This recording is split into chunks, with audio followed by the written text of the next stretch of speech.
Welcome to The Teacher's Story. I'm Jackie Scully. This is a podcast to elevate teacher voice. In this program, you will hear teachers sharing their journey into this profession and their ideas for education. I'm kicking it off Teacher Appreciation Week, which starts May 2nd. This is about honest, vulnerable, inspiring storytelling. It's a time and a space for teachers to share their ideas for the future of education.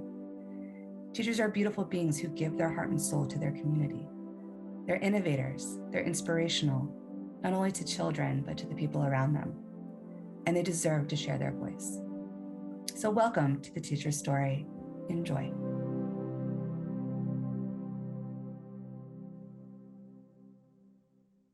Hi, welcome to The Teacher's Story. I'm Jackie Scully, and today we have Esperanza Smith with us. I'm so excited for this conversation. When we met on Zoom not that long ago, we had this great energy and connection, and I think the same kind of vision for the future. So a little bit about Esperanza, and that she is an Energy Medicine Practitioner, holistic educator. She actually started out working in Waldorf education, which is something I have not experienced. So I'm interested to learn more about your background in Waldorf education, but love it. Have visited some Waldorf schools, grew up in Pennsylvania where there's one down the road from where I grew up. So something that's very, important to me to learn more about that. And also the founder of PureEsperanza, which we're going to learn more about in this conversation. Thanks for being here today. Thanks so much, Jackie, for having me. It's been just a great journey, and I'm so thankful to share it with you and also to hear your journey, and how you've evolved into this podcast. But so thankful that you and others like you are here and just helping to expand that consciousness. Yes, thank you so much. So I want to get into a little bit of your background. And so what inspired you to first even want to be a teacher or get into education? Yeah. So I think it was a matter of life unfolding. One thing seems to lead to another. I naturally moved into working with adults and later on with children, but with disabilities and large populations, that I was working with in different contexts of how they were integrating into the community and even some sheltered employment kind of situations, just a lot of different things. And so teaching was kind of underlying in that realm. And then I decided to have children, and that led me just a ball of yarn unrolling, and it was questions about how I would raise them, what would their education be like, what was it to develop a human being, develop as a human being, and then to be part of developing a human being. And so those were questions, health, all those kinds of issues. And that kind of rolled me into Waldorf education, all the synchronicities of how that happens, because I had 4 home births and I had met someone at the time. I was in Chicago area, and she was a parent at a Waldorf school, but she was also a healer and worked she had a beautiful shop at that time. And a lot of people in the area went to her and got their supplies and things like that for what they were working with. That was kind of one of my side passions, just to be evolving in that kind of way through development and different spiritual paths. And it's how I got connected to Waldorf education, and fell in love with the pedagogy, the foundation of spiritual science behind it, and how we evolve as human beings. And it just resonated with me at every level, from what I already had been learning about and what I believed in. And it was just a beautiful way that unfolded. I loved Rudolf Steiner's teachings. He was a man that had brilliant ideas of holistic living and expanded into different branches of what that meant. And he, with a lot of other individuals, I think were along those lines of just providing so much information to us. And it just always has, it still has stayed with me. That's wonderful. Yeah. I like the connections, like someone comes on your path and you don't know yet what that seed is that's being planted. And this conversation has come up a few times on this podcast, particularly with Patsy Coy, who's like amazing, very spiritual, and all about planting seeds. And then it sprouts somewhere else, and then you see the connection. And I can really, that resonates with me because I'm seeing it so much recently, like this year.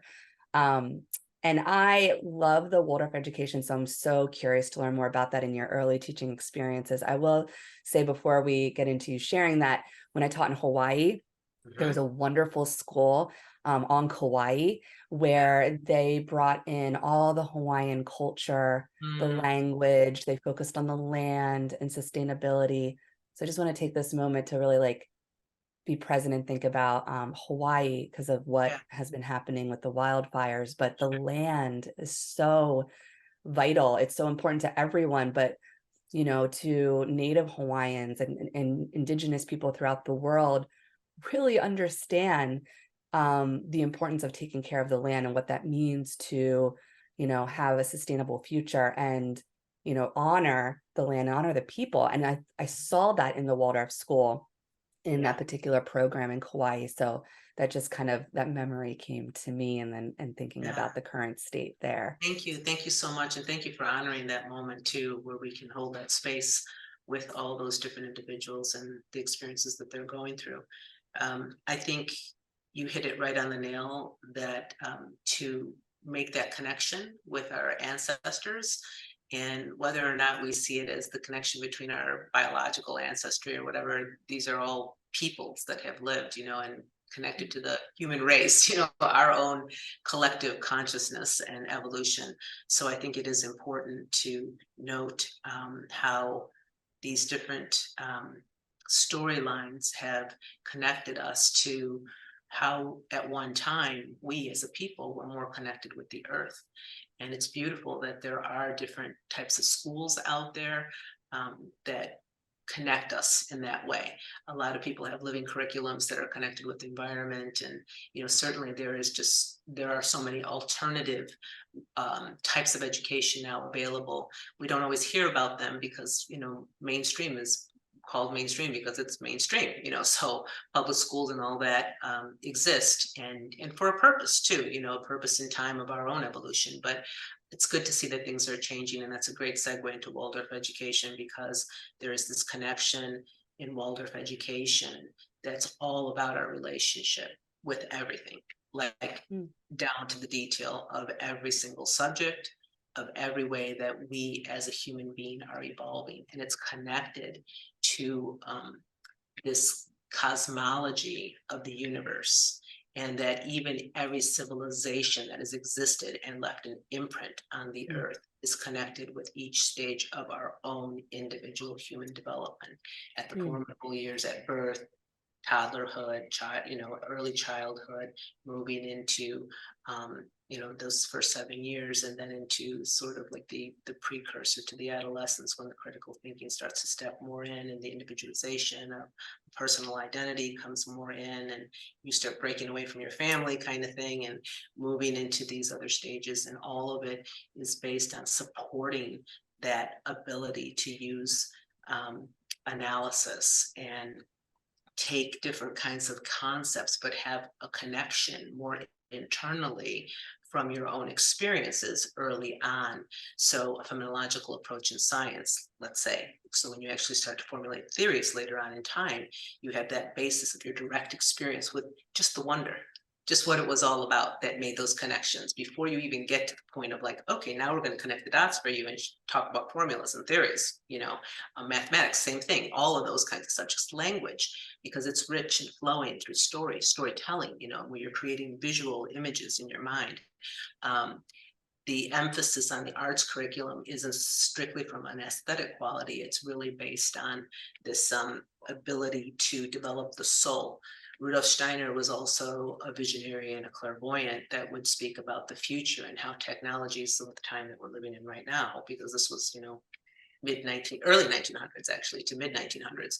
And he spoke about how these forces of technology could have an aspect that the intellect would be so strong, or the ego as well would be so strong, that it would deaden forces, like living forces inside of us that breathe and expand and that connect us to like the whole, universe.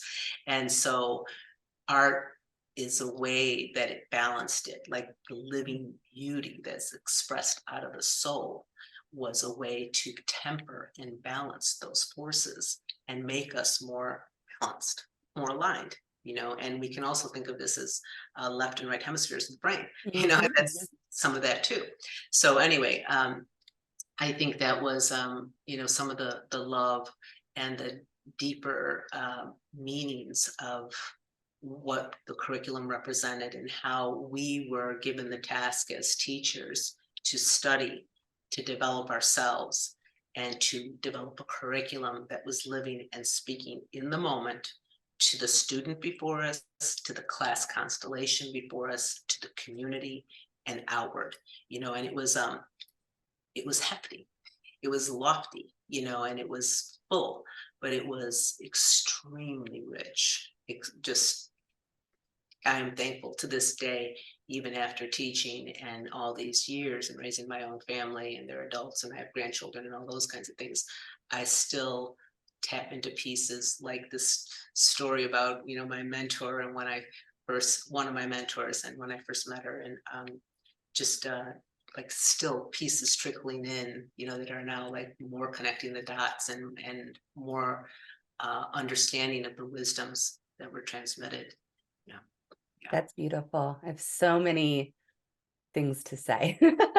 Um, Hit me. just just like a big focus on everything you explained about the Waldorf education and just this holistic way of looking is interconnectedness and also wonder.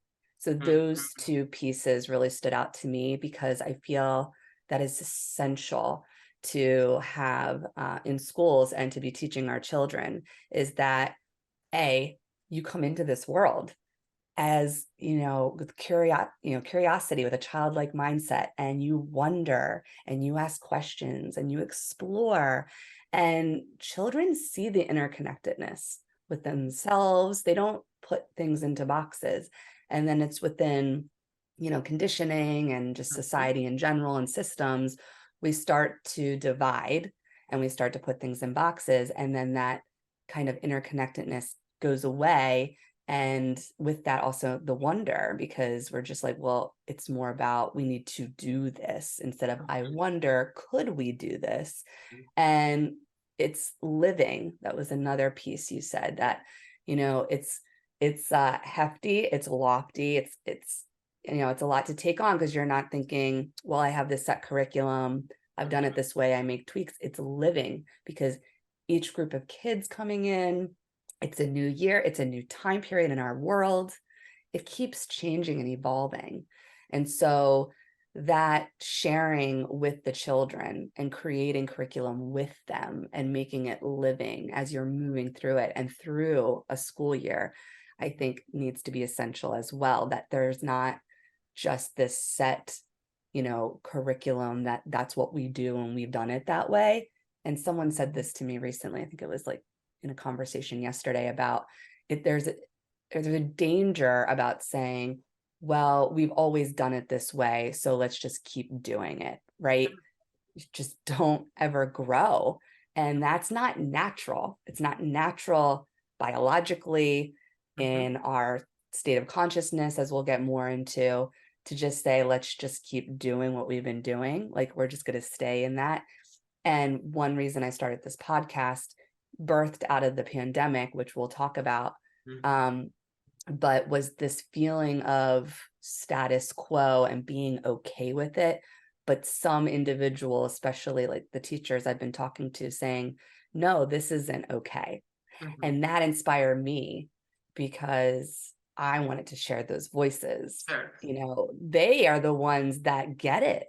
They get it and they want to break the mold. And so we should be lifting them up and saying, you do have a way to do that. Like, you don't have to feel defeated. Like, if we do it together in community, we can actually, change the way we do things and the way we think about education. So there was a lot of that coming from your sharing Yeah. there. Yeah. Well, thank you, because that, spurs me on to the next piece too, what comes out of that from what you just spoke about. One of the things that I remember really clearly is seeing a colleague of mine who was naturally an early childhood teacher, and so she just flowed in a very different way. I was very much a grade school teacher. That's what fitted me at that moment in time. Um, But one of the ways her response to children's questions at that early stage, rather than giving them an explanation, was to say, I wonder. And it was so casual in their conversation that the child would immediately blah, blah, blah, blah, something about it, you know, or maybe stay still with that, you know.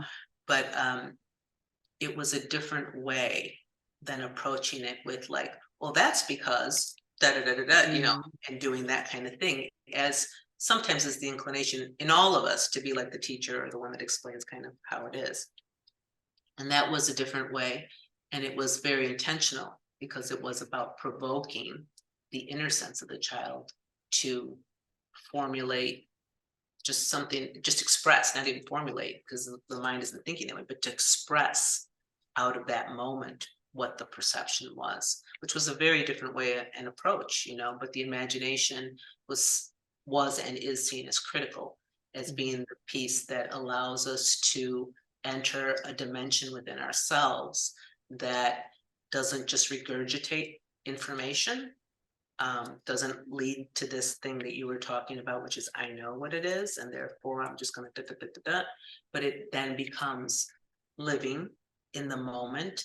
And ultimately, Rudolf Steiner, the founder, thought of it as what could allow us to be free thinkers. And free thinkers, not meaning using your intellect all the time, because the idea of thought, you know, going back to like, you know, we can go back to Socrates and Plato and, you know, those kinds of thinkers per se, that were just open. And that's a different way of perceiving, because you're receiving information, then it's coming through you and you're not like conjuring it up in your mind, you know.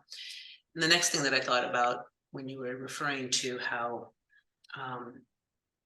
we do things a certain way and we're used to doing it, and you know, that's our knowing, you know, it's what we draw from, this is our knowledge. But early on, I had my first year teaching, I had a mentor that came from Germany, and she was a 50-year veteran teacher at a Waldorf school in Germany. Culturally, you know, had a different way about her, but carried such a presence about her.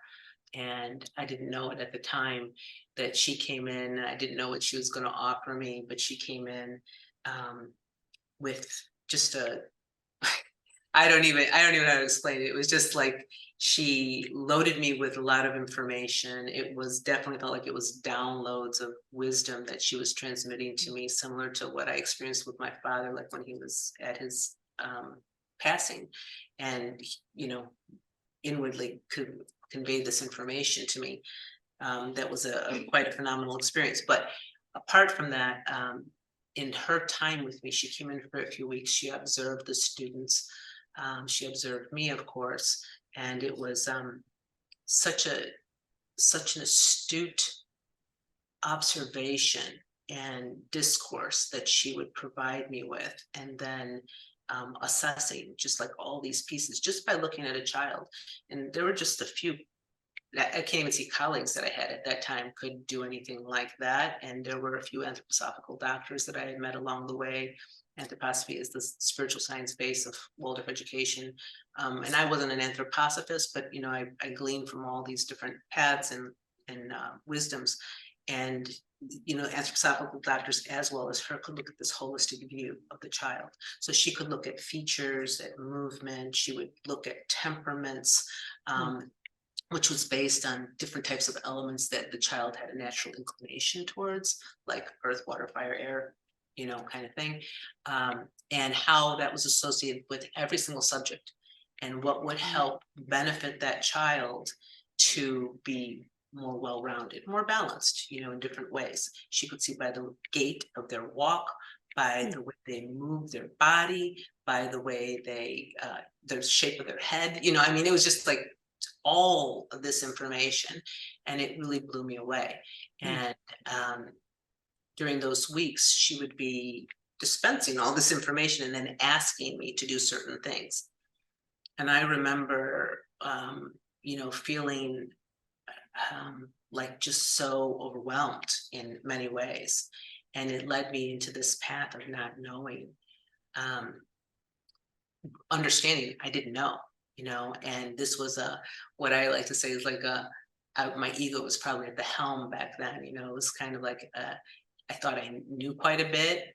I thought I, you know, could answer a lot of questions, and I was kind of ready in that way of thinking, and also I was accustomed to like kind of being the head of the class, raising your hand first, kind of thing, like through my life, so this was a bit of like a wake up, Mm. and I was sitting back and I was thinking to myself, and I felt inwardly like stretched, like anybody who's had a kid going through labor, what that feels like at that moment when you're like stretched. And it's not just physical, it's emotional, it's mental, everything.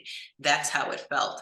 And inwardly, I felt like a child having a tantrum, like, how could she have this of me? I felt indignant. I wrestled and tousled. I mean, it was really something when I think back about that time. And I kind of laugh at the whole thing now because back then it felt so real to me, and I was Yeah. like, not outwardly saying anything, but inwardly, that's how I was feeling. I was like, how could I be expected to do this? And I'm sure all of us can relate to this at some point, at something in our life where it's like, no, why is this happening to me?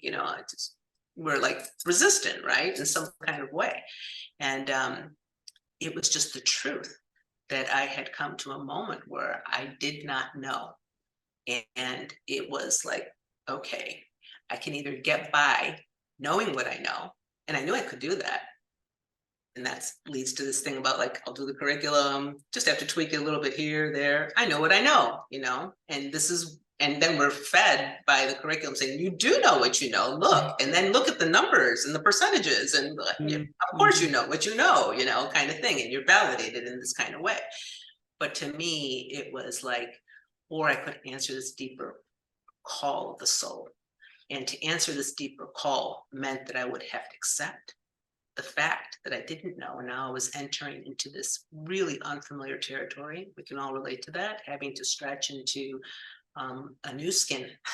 Now we're not feeling ourselves in our skin. We have to stretch into these new places, and we have to get comfortable with the unknowing. And these are deeper questions of life, and this is what that led me to, like that whole experience, Mm. and actually what propelled me into this way of understanding consciousness and the expansion of consciousness, because that's what was happening for me in that moment.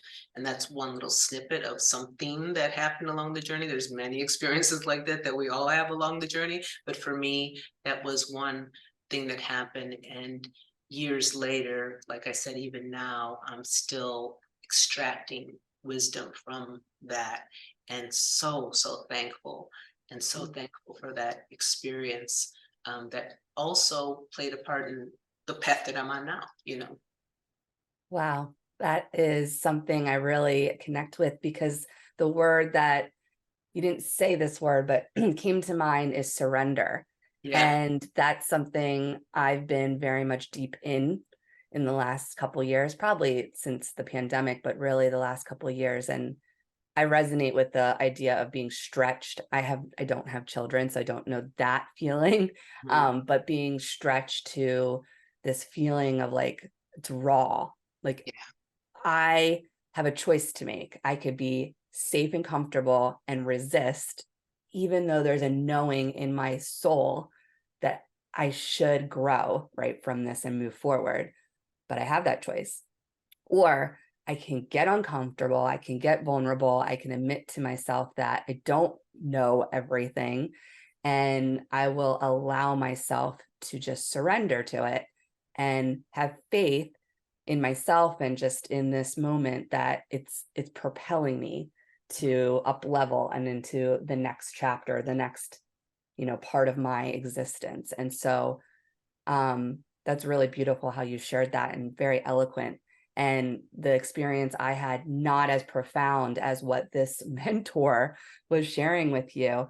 But my first full-time teaching position in Hawaii, I was stretched with, I was young, so I still didn't think I knew everything, but I came in like probably a lot of mainland teachers, coming from the Philadelphia area, a lot of teachers were recruited from the Northeast to Hawaii thinking, I have this Pennsylvania teaching cert.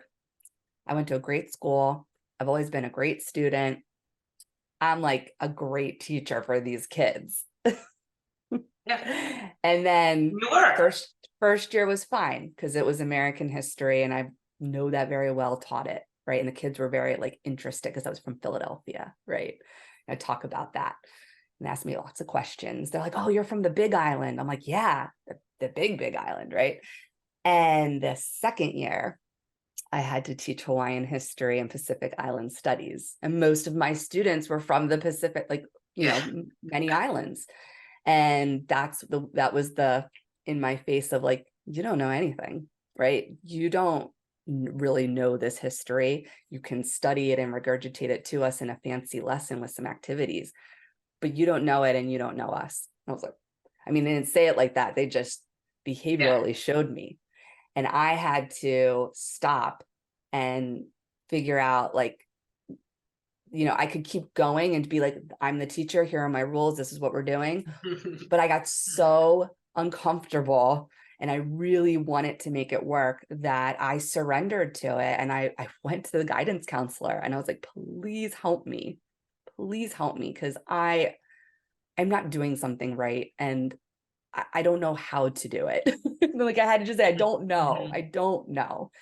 And she was wonderful and gave me advice about stopping my lessons and just doing full blown like reflection, discussion about who we are as people and our differences. And also, our wonder. Like, I wonder what it's like, how you were born and raised in the Northeast area. I wonder what it was like to be born and raised in certain Pacific islands. Tell me about your culture. It changed everything. It Yeah. completely changed everything, not just in that one singular class, but my whole vision of what it means to be a teacher and be in this space and like co-creating, and this whole like ecosystem of how we learn and how we grow from each other. And I was only 23, 24.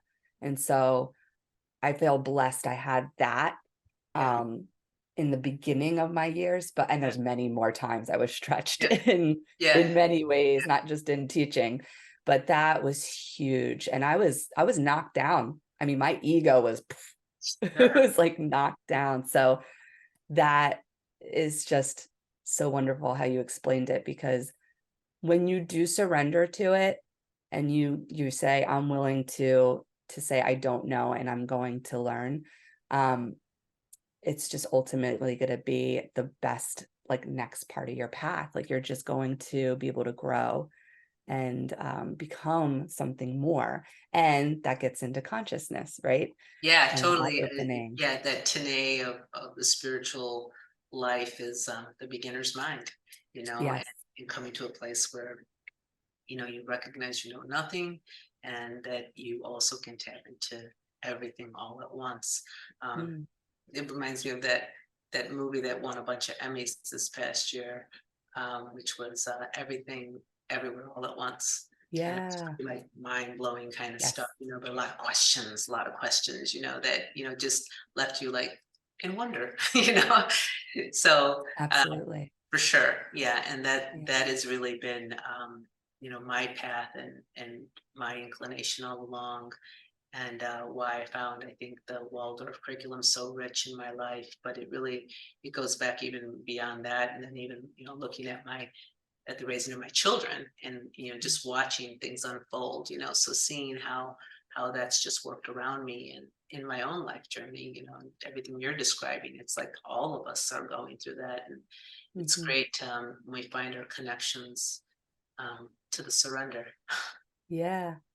Yeah. So the pandemic piece that I always kind of talk about, I think was really, inspirational for you, and this now kind of birthed into the founding the Pure Esperanza, and I really want to get deep into that. So Mhm. just as like a launch pad of how do Mhm. you view the pandemic and the time that we're Yeah. in, and even like now, kind of this space of how we're learning and growing and changing, especially in this um, area of consciousness? Yeah.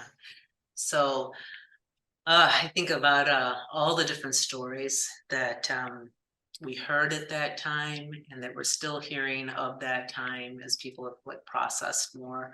But it was like, when I think of it in my writer's mind, I think of it as like shattering, um, you know, falling apart, breaking away, um, forging, melding, all these pieces that kind of have evolved from the experiences of what we heard. And it was like a cry out of these dimensions, like denser dimensions of ourselves. We saw so many things falling apart. And, of course, it spurred up all kinds of emotions, the fears, the grief, the loss, all this, people recognizing that they were disconnected when they didn't even know they were disconnected, It's like, just all these pieces, and somehow something emerging new from it. And I think that, in all of that, there's choices. There's choices with how we're going to perceive, what we're going to do out of that, how we're going to live and be from all of that. And all of that is forming, it's forming us. It's part of that consciousness. So I see individually all those changes and transformations that have come about, but collectively also what's happened to us from those times. And I feel like they're giving us an opportunity to move into a space of multidimensionality within ourselves. It's like this consciousness quantum leap that we're doing into what does it mean. I think that the physical aspect of being disconnected from people when we went into isolation and we did all these kinds of things was like, here it is, disconnected, like real disconnected. And then everybody was all of a sudden wanting to get connected. It's like, now let's get connected. But now we have to like take that into a further application. And it's true about everything that we learn in life, right? It's like, we can think back to our own studies, and then even what we've done with our own classrooms and everything like that, we're, leading into something else. So, now we're at this time of like, how are we going to get connected? I mean, it's choice. It's a choice of how we want to do that. So I think that this consciousness is evolving in us, and we have a great opportunity here to go deeper into what those connections are. But inevitably, I think that is what's happening for us. It's like it, don't like it, believe it, don't believe it, whatever. It's like, it's still leading us in this direction. It has many faces, but there's still this piece that it's leading us into. And I think that this is part of us coming back like full circle. So we've gone from, kind of this more ego-minded state, which is more individualized and upon our experiences and the disconnections that we've had in our own body, mind, and soul. So now, there's a more integrated holistic medicine, that, in allopathic medicine, Western medicine, we see like, oh, let's do integrated medicine. Let's bring in more of the mind, body, and soul. Okay, great. But they're still like segmented in different ways. But to actually bring and wrap consciousness around like, what does it mean to have a whole system? And all these inner working pieces to the whole system. So of course, everything is affecting something else. Like we have this expert, like, okay, we're going to talk about cardiovascular, we're going to talk about gastrointestinal, but it's, mind, gut, it's like food, this, that, but it's all, and even breaking down nutrition, to like, oh, calories, carbohydrates, proteins, it's like, it's all connected. It's all connected. So you can't speak of one without speaking to the other. So, whole systems like Eastern medicine, yoga, there's so many different modalities that are out there that speak to all of this, but the same thing is true for our education. And I think education, taking it to a deeper level of consciousness, is what we're talking about, how everything interconnected works for us. And all our experiences are working for us that way. And then as a whole, as a human race, it's this way. And I feel like that at this moment, we're in that stretch that we talked about just a little while ago. And that is leading us to this next evolution of our human race. And so we can see how we're Homo sapiens, how that's moved us, and how we're being led into what many are calling the Homo luminous being. that's really more connected into this expansive consciousness where there is more interconnection, but we're not just approaching our mind, body, and soul. Now we're seeing the connections with everything. And with the work of PureEsperanza and how that formed, because it was evolving as a holistic center, that I had a vision of when I was 18. And I was aware that there would be many of these holistic centers popping up, and they are. And it's a expansive view of what already we've been building on for the last 100 years, and about that holistic view of ourselves as human beings and what that means in terms of this connection and all of this way that we're connected to all life. That means, the mineral kingdom, the plant kingdom, the animal kingdom, our lineage, timelines, past, forward, future. This is the kind of consciousness we're now entering into different spaces of ourselves, things that we thought were like superhuman or specialized, like telepathy or clairvoyancy or audio, visual kind of perceptions. All of that is coming to the forefront of these latent capabilities that we possess as human beings. And that our mind, now what science is finding is that our brain, it's like we don't know anything really about it. It's like, we're just like in these primitive stages. I'm sure hundreds of years of now will be looked at like, like what we imagine that, Neanderthal were like, how they lived, all the primitive kind of thinking. And now it's that expansive. We're just at that part where science is merging with this spiritual aspect that wasn't a religious-based spirituality or a dogmatic kind of spirituality. It wasn't separate from physical reality. It wasn't like, this is where you're going to ascend because you're going to escape the human body experience. It's about this blending of who we are as beings and what our innate capability is to be a creator in life, our life, and with life, and knowing that we're a living expression of this life energy consciousness. Yes. And I've seen that. I've seen a rapid energy, especially this summer. So I don't know if that's something you've been seeing and feeling of more of this connection between science and spirituality, which I've seen that for a long time. In my last school, I was at a Catholic school. We actually had a minor class that we had one Sister Betty. She was awesome. She like played the guitar. She was like an archaeologist and went on digs, like super cool lady. Nice. She did a class with the biology teacher, and it was all about the interconnection between spirituality and science. So I'm like, oh, that's pretty cool to have like at a traditional Catholic school. Very. And it's true, because I always see it as like science, and there's science in everything. Like I say this to my students, even in my history class, and then I teach psychology. So, that's a science, but it's the way we think about, again, you start with the wonder, and then that leads to, well, what is the data and the evidence I have to collect, right? And then how do I connect that in and try to prove this like theory or idea that I have? So it's like you do that in everything, right? And then the idea of spirituality is like you're then starting to see how everything is connected and making sense, and that brings us to this higher level of consciousness. So once you get there, it's not that complicated. Like for years and years, if you are going to talk to me about quantum physics, I have no idea what you're talking about. Like this is like mumbo jumbo, some other language. But now when I'm sitting in different groups online, reading about it, I'm like, yeah, this is really easy. It makes sense. And then that goes back to like, because it's always been there. Like it's always been inside of us to know this or to understand it, because it's part of who we are. And then when it clicks, it's just so easy. Like it just makes so much sense. So I love that you are talking about this, and that you had this vision for PureEsperanza when you're 18, and then here you go, there's a seed, and then now it's sprouting and growing. And I'm so excited to see it grow. Yeah, well, thank you. Thanks so much. And, like you said, it is in us, because on a cellular level, we're connected to like all those timelines. And the fact is that our ancestors and the indigenous people of the earth and different lands were so connected in that way. They didn't need science to prove it. And once you prove something down the line, it's eventually going to be disproved because it's the nature of consciousness.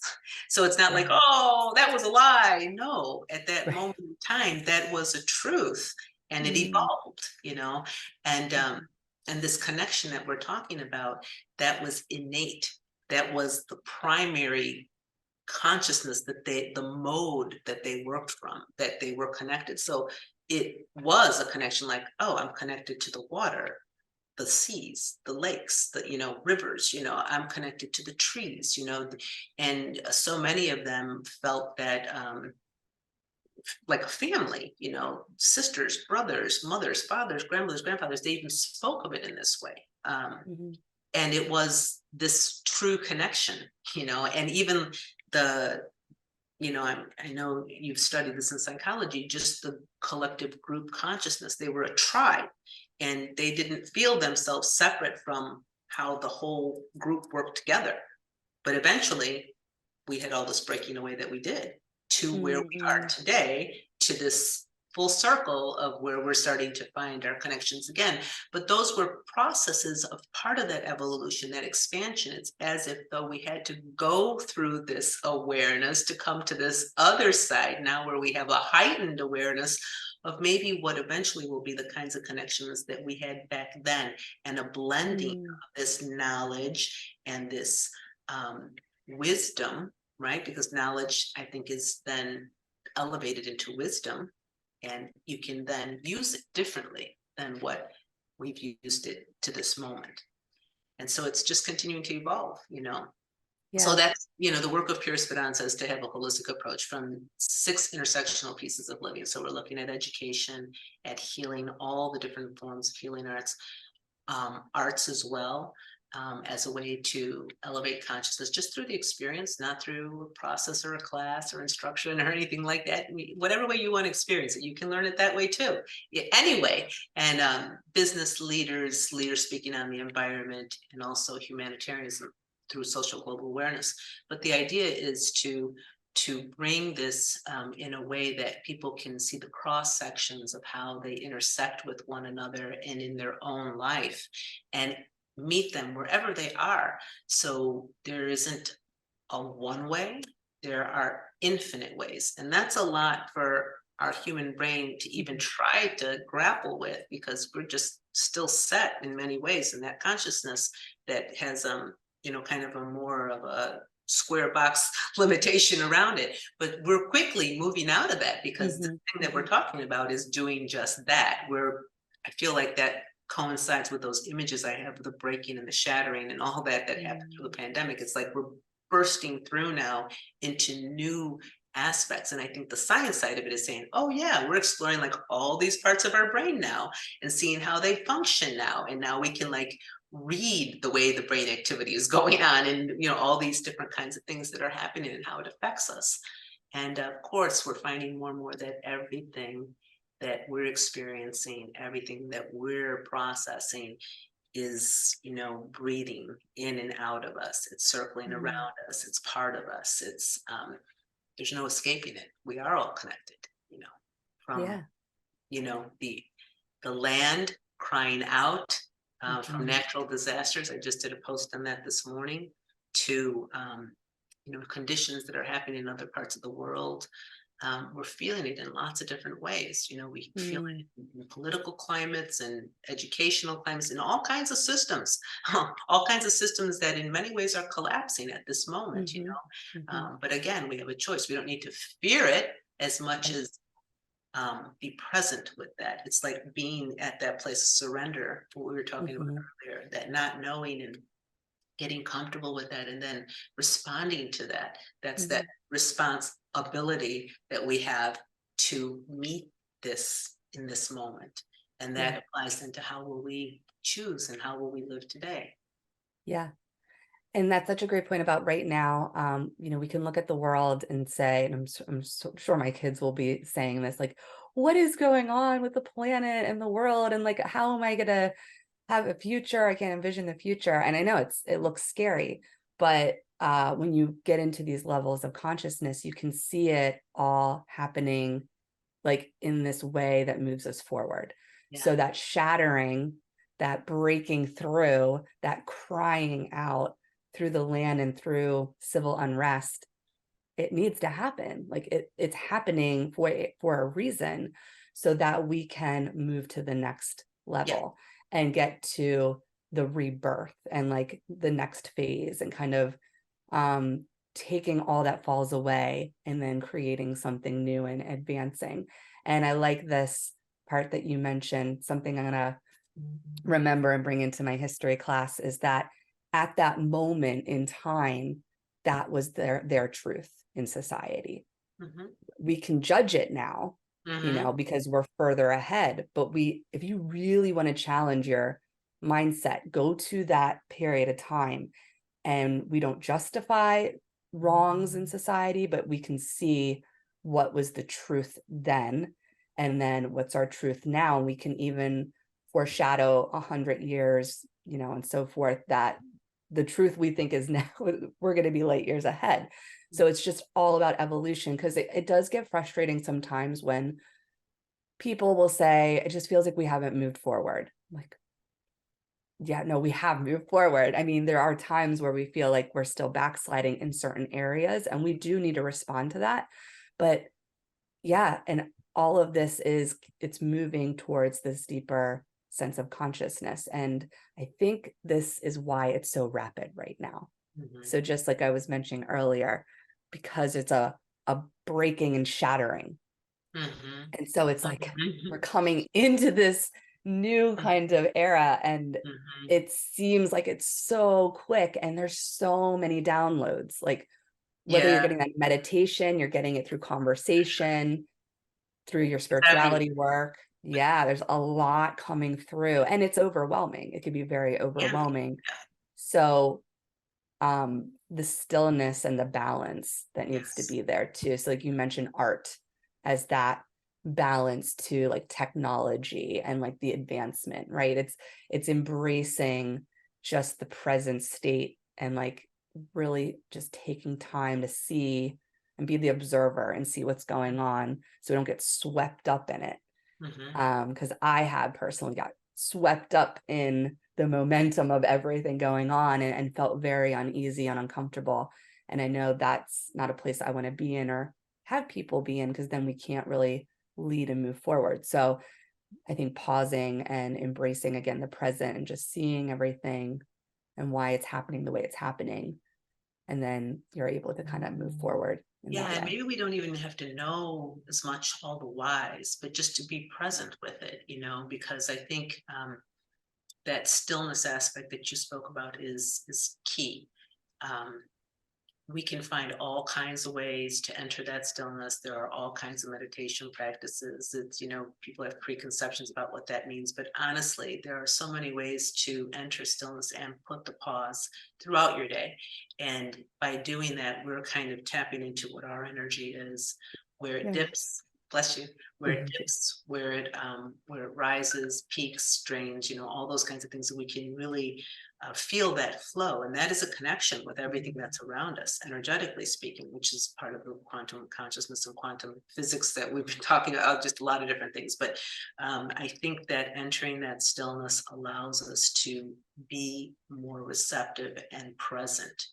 And that stillness really requires a practice or practices. So yes, art could be one form of expression. It still has some doing components in there, but this part of learning how to be is another part of this consciousness expansion, which we as a people all over in our consciousness, in our evolution at this point, have been very active in the doing part. That's, kind of like the mind projecting out kind of thing. And to be is then more of entering a space where you're allowing it to come through you, and being able to be still as part of that. Mm. So even simple tasks can be meditative. You can be sweeping and it be meditative. You can be around doing the mundane things of life and find meditative practices within all of that, just mindfulness. And I think that that's another word for it too, is bringing your focus into inwardly. That's the practice of stillness. And I just wanted to leave one thing with you that made me kind of connect something that you were saying earlier on, which is just about the children and them asking the questions and wondering like how, why, but having that wonder and connection at a very early stage, still with like life all around them. Mm. So you had mentioned that, kids will be asking like, what about my future and the plan of what's happening, what's going on? Mm. But if as the adults or as the guides or the facilitators, the educators, all that kind of thing that's happening out there, for everyone that already contains or streaming some of this wisdom of this knowingness, doesn't belong to any of us, but just is, that we can offer these connections as to what our experience is, just related to that experience, like of what you did with your lessons on the indigenous land and not knowing and surrendering and then asking, and then the co-collaboration that was going on. This is the same thing we're doing. We can bring in those aspects of what our experiences are to give them and transmit them over to the youth of today, because they do get it. They do get it inwardly. And these are the things that really nourish and feed them. And this is where I think that part of our whole educational system has gone awry, because we started to feed things that we thought intellectually they needed to know. And this is how they seem to progress or show success and, the development of themselves. But, all this is really about this inward education, when we can start, all of us as educators, to see more as to life is the education. And moving in this direction, I think, is part of this conversation today, and will continue to be as we move forward. Thank you so much. Before we end today, can you give a little preview or information about how Pure Esperanza is going to be working with the metaverse? Yes. Yeah, it's really exciting. Yeah. So we see this as another tool, and we see that consciousness expanding is collecting these pieces of technology that we're using today. I think of my own journey and not being an advocate for all the technology that was moving forward in Waldorf schools, and now seeing that's made a change too, because technology is here to stay. And perhaps it has to do with my own life journey too, where anybody's getting to different stages of life, and you're now a grandparent and you look back and you see, oh, the kids are learning like this today. It's no different than what I saw like with my mother and father, who were born in the early 1900s. They've passed some time since now, but in that aspect, they came through so many changes, like from another country to like having electricity to having like radio to TV to color TV, and we've seen the same thing in my lifetime. I clearly remember not having cell phones and not really having computers as a mainstream household thing, and all those changes that have gone about, and you will too in your life, and so will everyone that comes after you. See those changes happening. So technology is another tool, and I had to really wrap my head around that, but I was guided to look at this technology because it's a reflection of the consciousness, really going into spaces that have no boundaries, that are limitless, that the imagination is completely open. And of course, it matches that consciousness. Now, how we use that is like everything on this earth. We can have negative aspects, positive aspects, and we get to choose. So we're wanting to anchor a constructive responsibility of using this technology and allowing us to gather all over the globe, but also in a universal kind of way that can bring us into these holistic approaches on these 6 intersectional pieces of living, and in consciousness expansion as the foundation for our well-being individually and collectively, as we breathe together in all these life forms that are here on the planet, and come into more harmony with one another, and leaving that the idea of hope. Not coming from a fear base, or like, oh gosh, it's so horrible right now, coming from a constructive, creative place as conscious creators, saying, yes, we can create, like infinitely create. And now we're using our tools, and all the tools. Technology is just one tool, but all these things that we've been talking about are like our innate tools that we get to tap into. We all possess these experiences that eventually turn into, oh yes, they're tools, different kinds of tools I can use. So how to use them and bring them forward in this way, and anchor them, ancient wisdoms, with the future in this quantum leap that we're making, and for the children, the future generations to come, passing the baton.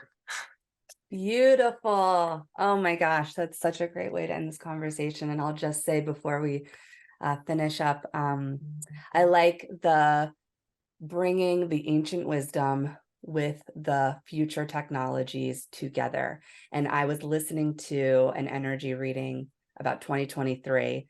It's called The Guided Collective. It's a podcast with Helen Jacobs out of Australia. Love her. And a huge theme was that. So she talked about it. And I definitely believe in that because it is a tool. And I think when people think metaverse or AI and all this, Mhm. it's you need to first wonder, what is this? How Mhm. can I use this? How can it be beneficial? And then also see, here's where we want to, be careful, maybe have some boundaries, right? And have some rules, whatever that looks like, so that we're using it in a way that's effective and that it's going to be, again, beneficial, because it's so easy to go right to like the fear-based mindset. And if we start with that, then we're not actually going to use that tool effectively. We have to start with that wonder. So go back to, again, the childlike mindset. So I'm really excited to, learn more from you, maybe collaborate with you in the future Yes, and definitely want to do see, that. Yeah, yeah, and definitely. see really what this can be, because it's a beautiful vision and I see Always. it too. Oh, thank you so much. And it's always about discernment, so I'll put on my Yes. energy medicine practitioner hat right now. And that is to just, we get to have all these experiences in life. And, to me, working with everything that is around us, all the forces around us, the chaotic forces, the constructive forces, all those different things, and tapping into like, how do I become a co-creator? And that means how do I embrace all of these things around me? So to find that equanimity, to find that balance, to find that harmony with everything that exists, as opposed to resisting things that exist. They Mhm. exist. So how do we come into a heightened awareness of how we work with these forces? And we can think of it down to the minutia of like, oh, conflict in a relationship, any relationship, whatever that Mhm. is. And how do I come into a greater harmony with it? These are the choices. These are like integral pieces that we must be asking ourselves at this point of how we rise to meet different occasions all around us. And that disruption that happens every time we feel a little Mhm. uncomfortable about whatever it is. Mhm. It's challenging us. It's making us Mhm. stretch. Beautiful. Thank you so much. I will plug your information in the show notes, but Thank if you you so just want to, much. just share how our listeners can find you or your website, and then I'll put that information, hyperlink it there. Yeah, thank you. So PureEsperanza.org is our website. We will be having information on there as we go into Metaverse, but you can find global community, blogs, media like LinkedIn, Twitter, YouTube series, free series is for you as well, and a shop and products that support holistic living. And then apart from that, I am an energy medicine practitioner and I work with individuals with these concepts of how do we come in harmony with our own journeys and our own consciousness. But all of that there for you, and hoping to reach out to you and always just make more connections. And, one of many that are coming forth right now. So thankful to be part of this movement that we're all experiencing right now. You too. Thank you so much. This has been such a blessing. Um, when I'm in these spaces and having these conversations, I just am in so much joy. It just fills up my heart and soul. So thank you so much for Yeah, being on the thank teacher you. story Thank today. you. Thank you so much. Thank you for the opportunity to share. You're welcome. Have a Okay, great day. just bye. Bye-bye.